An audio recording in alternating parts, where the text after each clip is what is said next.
Hi everyone. ఈ మధ్య కాలంలో ఒకే డౌట్ని చాలా మంది అడిగారు. సార్ ఆల్రెడీ నాకు ఇల్లు ఉంది, నేను మళ్ళీ రియల్ ఎస్టేట్ లో ఇన్వెస్ట్మెంట్ చేయాలనుకుంటున్నా, కానీ నేను చేసిన ఇన్వెస్ట్మెంట్ ఇమీడియట్ గా నాకు రిటర్న్ ఆన్ ఇన్వెస్ట్మెంట్ నాకు మంత్లీ ఇన్కమ్ రావాలి, మరి నేను ఇల్లు కొనుక్కోవచ్చు, అపార్ట్మెంట్ కొనుక్కోవచ్చు అని అడుగుతున్నాను. ఇన్వెస్ట్మెంట్ చేయాలనుకునే వాళ్ళందరికీ నేను ఒక సలహా ఇద్దామనుకుంటున్నాను. నిజంగా ఇన్వెస్ట్మెంట్ అయితే మీరు ఆల్రెడీ ఇల్లు ఉంది, మళ్ళీ ఒక ఇల్లు ఎందుకు, అది ఇన్వెస్ట్మెంట్ ఎందుకు అవుతుంది? నీకు రెంటల్ ఇన్కమ్ నాకు కావాలి అంటే రిటైర్మెంట్ టైంలో మనం రెంటల్ ఇన్కమ్ గురించి ఆలోచన చేస్తాము.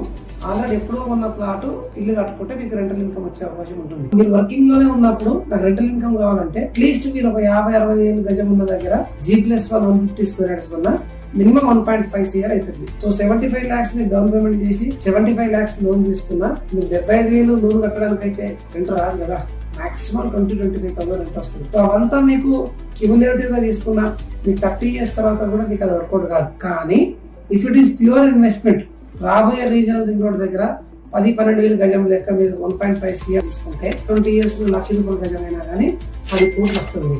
So this is actual investment. మీరు కావాలనుకున్నది రెంటల్ ఇన్కమ్, అది రిటైర్మెంట్ టైంలో వచ్చేది ఇప్పుడు ఎందుకు మీకు. సో మీరు ఎప్పుడైనా ప్యూర్ ఇన్వెస్ట్మెంట్ అంటే గో ఫర్ ఓపెన్ ప్లాట్.